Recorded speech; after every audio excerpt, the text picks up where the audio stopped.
Hey everyone, and welcome back for another deep dive. Today we are going to be tackling something pretty huge and pretty fascinating. Sustainable technology. Yeah. What is it? Where did it come from? And why on earth should we care? Big questions. Yeah, big questions with even bigger implications for all of us. And for this deep dive, we're going to be drawing on some awesome insights from this essay by Jörg-Owe. Oh, yeah. Schneppet's work is really foundational here. Yeah, so we'll be weaving in his thoughts, along with some cutting-edge research and some real-world examples to paint a complete picture of this really dynamic and rapidly evolving field. It's a field that just gets more relevant by the day. Yeah, absolutely. Yeah. So let's start with a little history lesson here. Schneppet really emphasizes that to understand where we are today with sustainable technology, we got to kind of look back and understand where it all began. Yeah, makes sense. So rewind with me to 1962. Rachel Carson publishes Silent Spring. It was a massive wake-up call for the world. I mean, suddenly people were like, whoa, wait a minute, our actions actually have consequences for the environment. You know, it's amazing to think about the impact of that one book. It really sparked those crucial conversations about, humanity's footprint on the planet. And I think it paved the way for a much more eco-conscious approach to, development and progress. Yeah, for sure. Fast forward to 1987, we get the Brundtland Report drops, and this idea of sustainable development really starts to take root. And what I love about this report is that it doesn't frame sustainability as just about protecting the environment. Right. It's about ensuring a future where both people and the planet can thrive together. Yeah, that's a really important distinction. It's not an either-or situation. Exactly. And it's about long-term thinking. It's about understanding that our actions today have consequences for generations to come. Then we have 1992, the Earth Summit in Rio. Big moment. Huge. It felt like the world was finally saying, okay, we've been talking about this for a while now. Yeah. We actually need to do something concrete. Put those words into action. Exactly. And I think that summit really set the stage for global collaboration on sustainable development, bringing leaders together to address these challenges head on. Absolutely. It was a turning point for sure. So we see this rising awareness and urgency around environmental issues, and that naturally leads to a search for solutions. And that brings us to sustainable technology. Right. The tools we need to make a real difference. Exactly. And as Schneppet points out, this toolbox is expanding rapidly, and it's filled with all sorts of innovative and exciting solutions. Oh, yeah. I mean, there's just so much to explore here, from renewable energy to water conservation, sustainable agriculture, and beyond. Let's unpack some of those tools then, shall we? Let's dive in. Okay. First up, renewable energy. We all know the usual suspects: solar, wind, hydropower, geothermal. But what's really interesting is how the cost of these technologies has plummeted in recent years while efficiency has skyrocketed. It's true. I mean, just look at solar energy, for example. In the U.S. alone, solar capacity has more than tripled in recent years. It's becoming increasingly viable, not just for large-scale production, but for everyday people like you and me. Imagine generating your own power from your rooftop. Right, becoming less reliant on those traditional energy sources. Exactly. So empowering. It is. And then there's water conservation, another crucial piece of the puzzle. With water scarcity becoming such a pressing global issue, we're seeing some seriously ingenious solutions emerging. Yeah, like gray water reuse systems. Did you know you can take gently used water from your sinks and showers, obviously not toilet water, and then reuse it to water your plants? That's so smart. It's a simple concept, but so effective in conserving this precious resource. And then there's desalination, which is turning salt water into fresh water. Wow. Yeah, especially crucial in those arid regions where clean water access is such a challenge. Okay, what else is in this sustainable toolbox? Oh, well, let's not forget about feeding a growing global population without, destroying the planet in the process, which brings us to sustainable agriculture. Right. And Schneppet dives deep into this in his essay, and it's so interesting. It's amazing to see how technology is transforming this sector. Take precision agriculture, for example. Using sensors, drones to monitor crops, soil conditions, even weather patterns. It's like giving farmers superpowers. It's like a super smart farming system that helps optimize every single aspect of the process. Exactly. And then there's minimizing our environmental footprint and how we move around sustainable mobility. Right. And that's where those electric vehicles come in. Yeah. But it's not just about cars anymore, right? No, not at all. We're seeing electric buses and trains transforming public transport. And get this, even electric trucks are hitting the roads. Wow. Hauling goods with a much smaller environmental impact. Exactly. Now, here's something you might not expect. Did you know that even the digital world is embracing sustainability? It might seem counterintuitive, but yeah, we're seeing the development of eco-friendly software that's designed to minimize energy consumption and reduce its environmental footprint. It's like the whole world is going green. It really is, even the digital realm. Okay, but let's shift gears a little bit here. We've been talking a lot about the technology, but what about the people? Right. What role do communities play in this whole sustainable revolution? Oh, communities are absolutely at the heart of it. I mean, they're often the ones driving real change, coming up with innovative and effective solutions that are tailored to their specific needs and challenges. Schneepat highlights some really compelling examples in his essay. Oh, yeah, he does. He talks about how indigenous communities in West Papua are leading the way in developing sustainable practices that are rooted in their traditional knowledge and respect for the environment. That's a great example. And then there's all the incredible urban agriculture programs popping up in cities around the world, like Kuala Lumpur.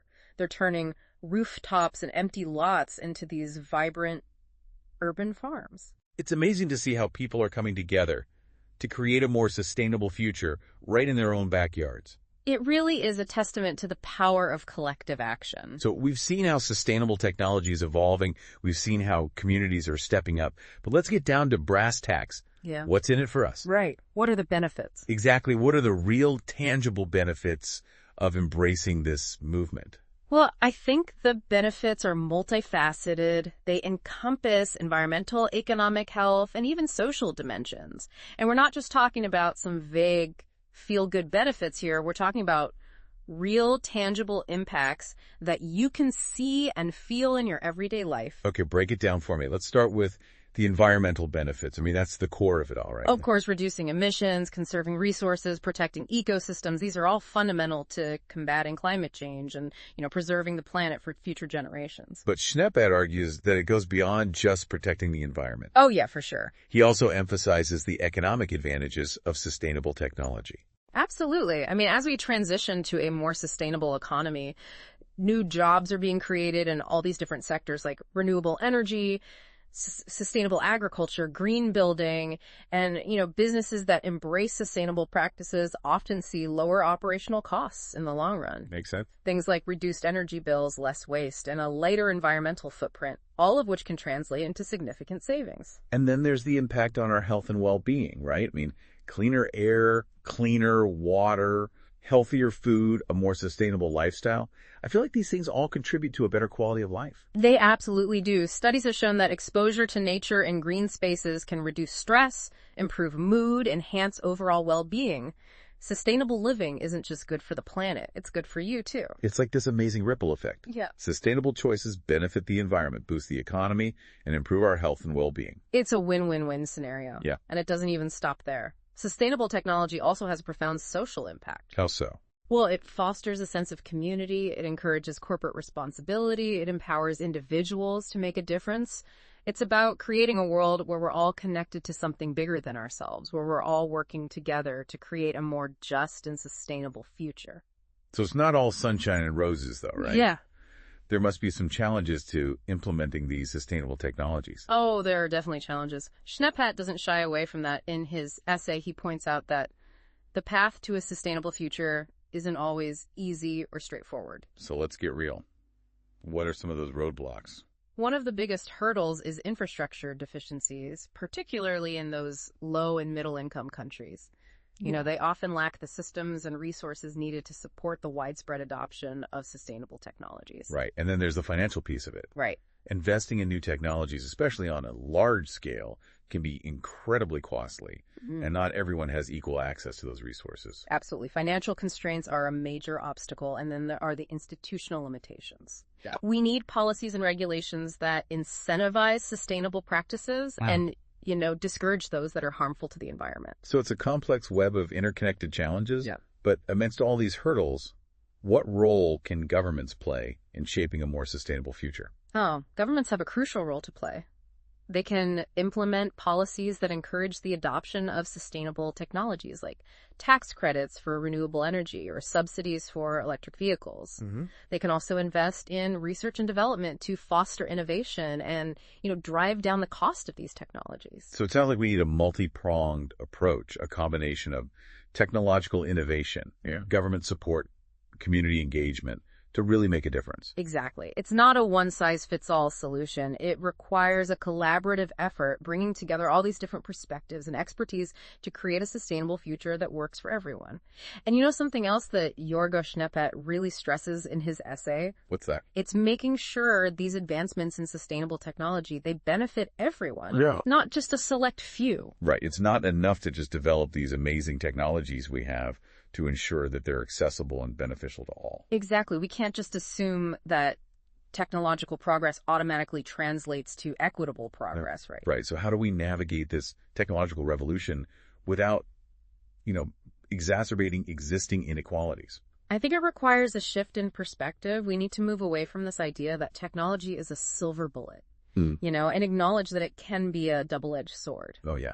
For sure. It's about understanding that sustainability isn't just an environmental issue, it's intertwined with social and economic justice. So it's about being really intentional about how we develop and deploy these technologies. Exactly. Making sure they don't inadvertently widen the gap between the haves and the have-nots. Yeah, and that's where collaboration becomes so important, bringing diverse voices to the table, scientists, policymakers, community leaders, everyday citizens. Right, to make sure that these technologies are designed and implemented in a way that truly serves the needs of all. Schneppert also dives into some of the ethical considerations surrounding sustainable technology, which I find really fascinating. It is a fascinating area. As these technologies become more sophisticated and more integrated into our lives, what are some of the ethical dilemmas that we need to start grappling with?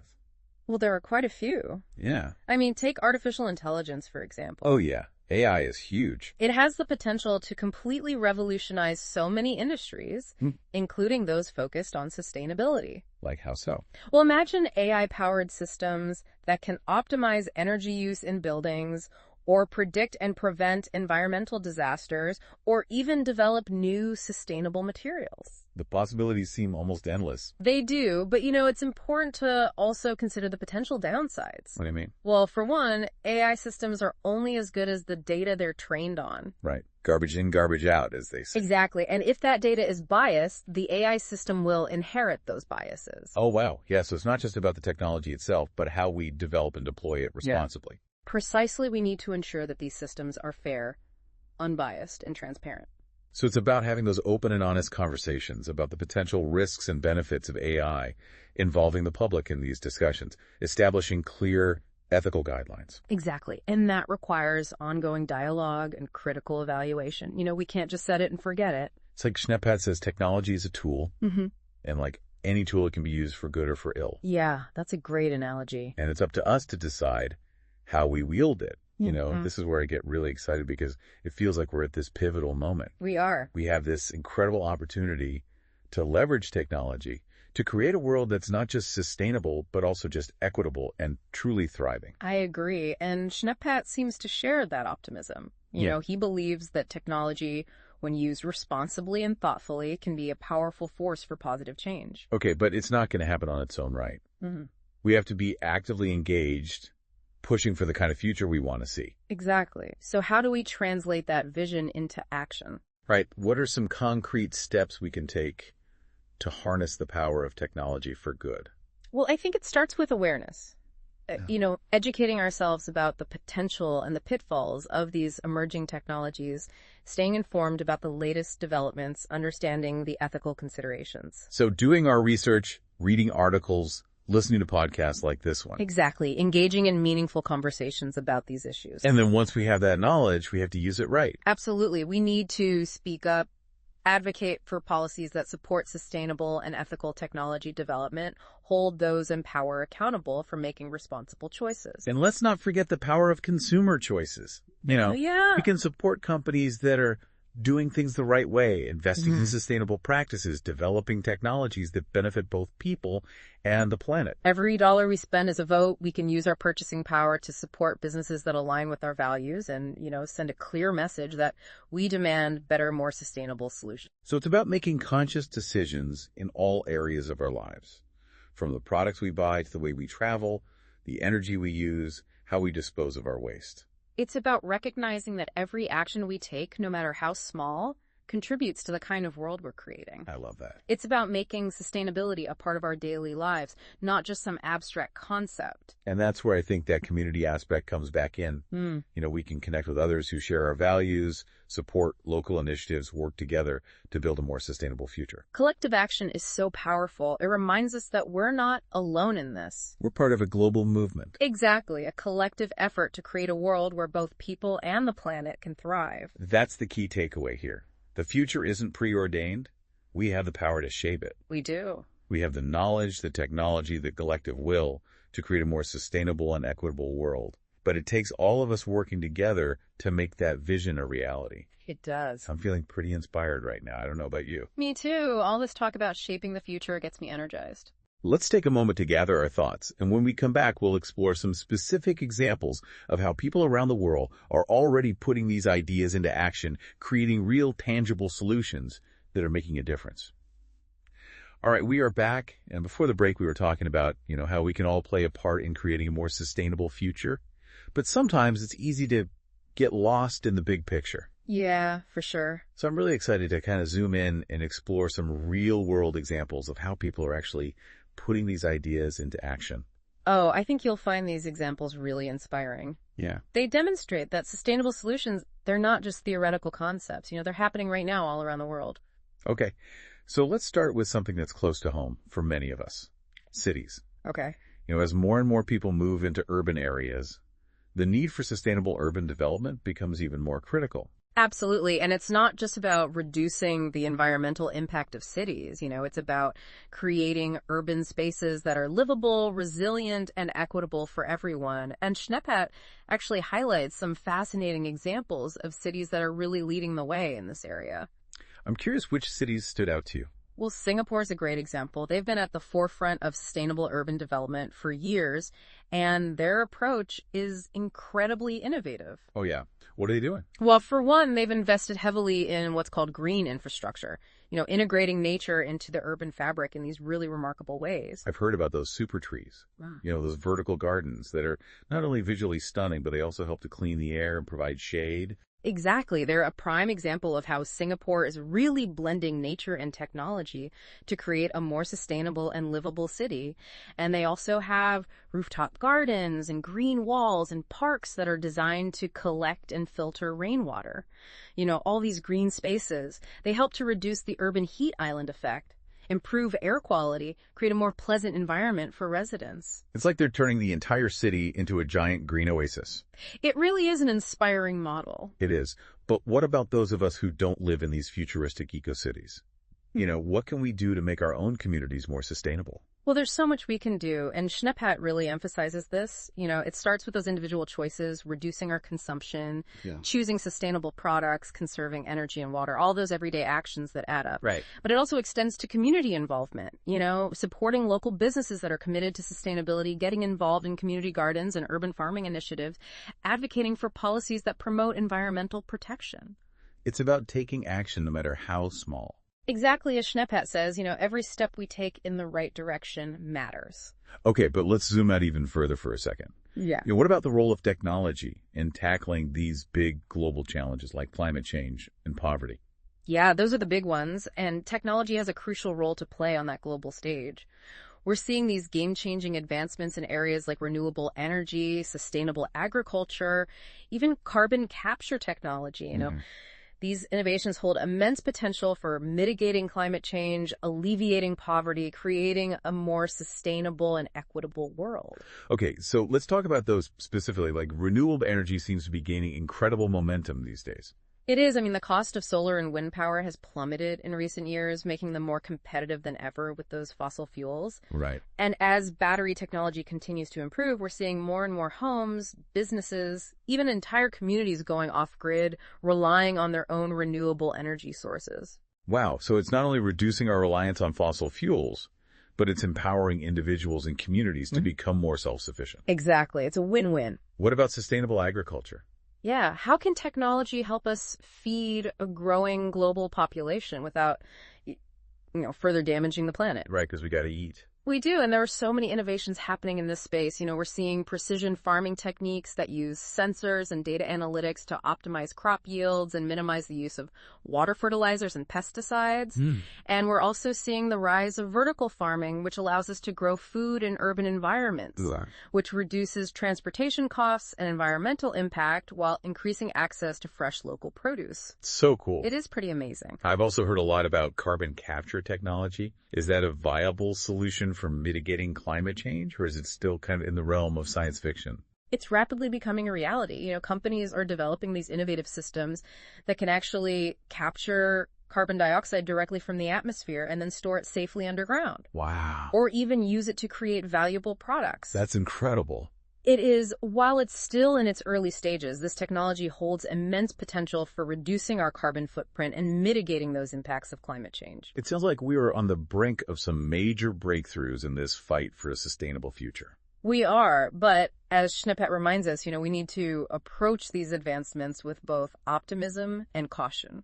Right. So how do we navigate this really complex landscape, balancing the potential benefits of technology with the need for responsible innovation? I think it all comes back to collective action and engagement. Right. We need open and honest conversations, transparency from those in power, and a commitment to holding each other accountable for creating a sustainable future that works for everyone. We have covered so much ground in this deep dive, from the historical roots of sustainable technology to these latest cutting-edge innovations and the importance of community engagement and those ethical considerations. It's been quite a journey. And as Schnippet so eloquently argues in his essay, we're not just passive bystanders in this technological revolution. Yeah. We are active participants, and our choices matter. They do. Every decision we make, every action we take contributes to shaping the world we want to see. That's a powerful message. So to our listeners out there, we leave you with this.